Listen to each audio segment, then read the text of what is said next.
तो देखो बच्चों, आपके सामने ये वाली जो प्रॉब्लम है ना, इसको कुछ हम इस तरीके से सोच सकते हैं।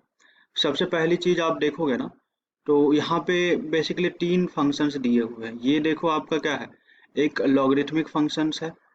दूसरा जो फंक्शंस है आपका यहाँ पे ये कुछ इस टाइप का दिया हुआ है, साइन इनवर्स एक्स के अंडर ये वाली दूसरा फंक्शंस आपके सामने दिया हुआ है। और आप थर्ड देखोगे ना, थर्ड नंबर पे आपके पास ये फंक्शंस है, कॉस इनवर्स वाला फंक्शंस दिया हुआ है। तो देखो आपको क्या बताना है ना, ये जो कंबाइंड फंक्शंस है, ये वाला और ये वाला, ये तीनों को मिला करके इसका जो डोमेन आएगा ना, मतलब ये तीनों फंक्शन साइमल्टेनियसली जिस भी इंटरवल में डिफाइंड होगा ना, आपको वो इंटरवल फाइंड करना है। तो देखो इसका रूल जो होगा ना, जब भी आपसे कुछ इस टाइप की चीजें पूछा जाए, मतलब कुछ फंक्शंस का सम पूछा जाए, जैसे कि यहाँ पे तीन फंक्शंस मान लो, ये f1 है, दूसरा फंक्शन आपके सामने f2 है और तीसरा फंक्शन f3 है। तो जब कभी भी आपसे ये फंक्शन एफ ऑफ एक्स जो है, बेसिकली ये तीन फंक्शंस का सम है, तो जब कभी भी एफ ऑफ एक्स की डोमेन की बात की जाए ना, डी एफ मतलब एफ ऑफ एक्स की डोमेन समझो, तो आपको क्या करना है ना, सबसे पहले एफ वन का डोमेन निकालना है, उसके बाद एफ टू का डोमेन निकालना है, देन उसके बाद एफ थ्री का डोमेन निकालना है। और इन तीनों का जो इंटरसेक्शंस लोगे ना, तो वही आपके फाइनल आंसर आ जाएंगे। तो जैसे कि मैं यहाँ पे मैं F1 की डोमेन की बात करूं, तो मुझे क्या लिखना चाहिए ना, देखो जो हमारा ये चीज क्या बोलते हो, लॉगरिथमिक फंक्शन जो डिफाइंड होता है तो उसमें ये जो पार्ट को मैं हाईलाइट कर रहा हूँ, ये चीज ऑलवेज पॉजिटिव होना चाहिए।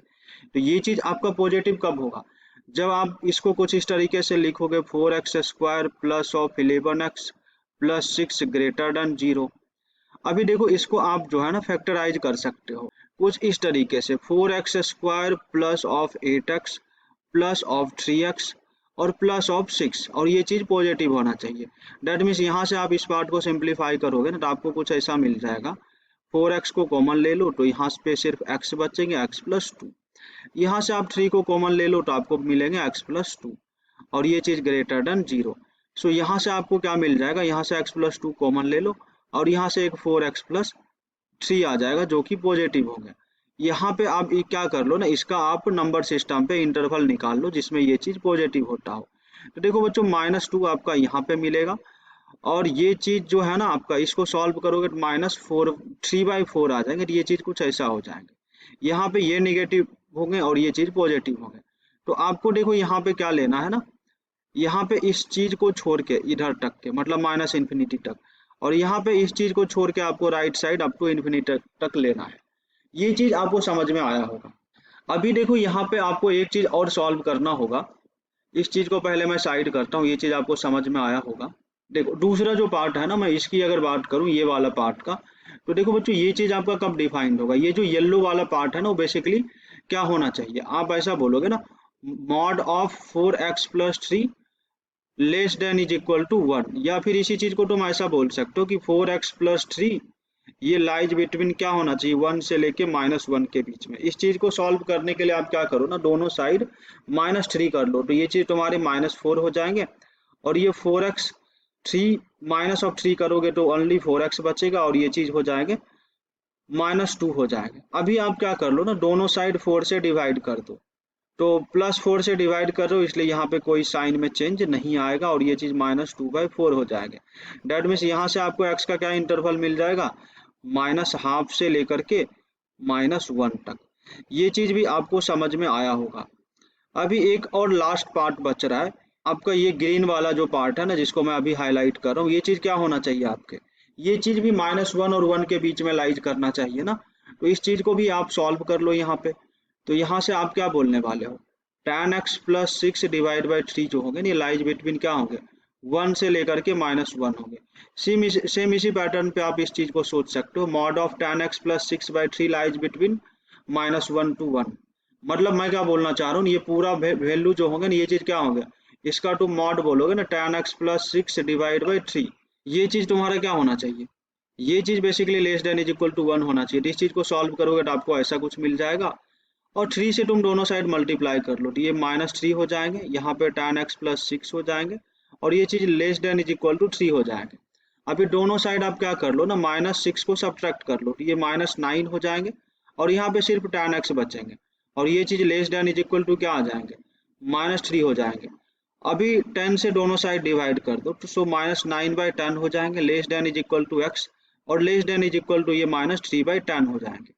अभी देखो आपको क्या करना, यहाँ पे ये जो मैंने 3 कंडीशंस लिखा, जैसे कि एक ये वाला कंडीशन और दूसरा यहाँ पे मैं लिखा हुआ है, ये वाला पार्ट को देखो आप, यहाँ पे जो मैंने ये वाला रीजन मार्क किया है और दूसरा ये वाला रीजन, इन सब का इंटरसेक्शंस आपको लेना है।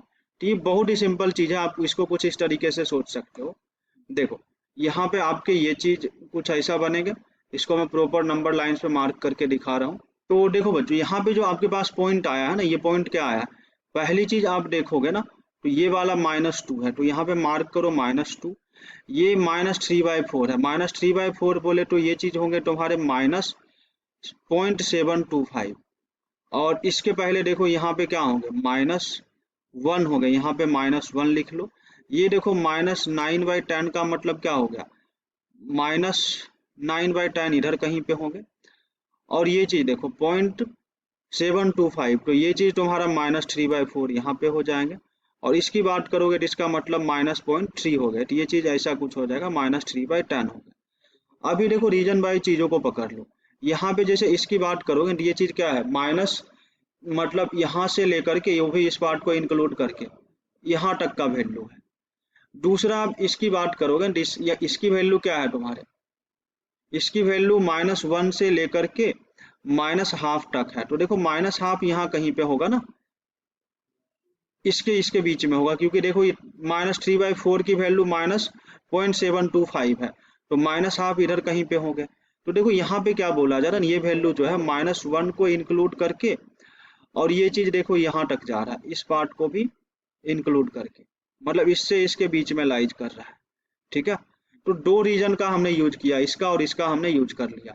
दूसरा देखो तुम्हारे यहाँ पे क्या बच रहा है, -2 को छोड़ के इधर तक, और दूसरा क्या है, -3/4 को पकड़ के, बट -3/4 को एक्सक्लूड करके, तो इस पार्ट को तुम एक्सक्लूड करके और इधर अप टू +∞ जाओगे।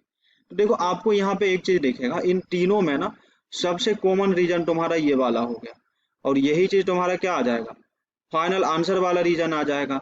दैट मीन्स यहाँ से इस चीज को तुम सिंप्लीफाई करके देखोगे ना, तो तुम्हें यहाँ से क्या जवाब मिलने वाला है, यहाँ से कुछ ऐसा मिलने वाला है, -3/4 से लेकर के -½ तक, जिसमें -3/4 को एक्सक्लूड करना है, क्योंकि यहाँ पे देखो ना ये वैकेंसी क्रिएट हो रहा है, और इसको इंक्लूड करना है, तो ये कुछ ऐसा आ जाएगा। तो आपको भी यहाँ पे यही बोला कि इन तीनों का जो डोमेन का इंटरसेक्शन है ना, वही अल्फा एंड बीटा है। तो देखो अल्फा का वैल्यू तुम्हें कितना मिल गया, अल्फा इज इक्वल टू -3/4 मिल गया, और beta is equal to exactly -½ मिल गया।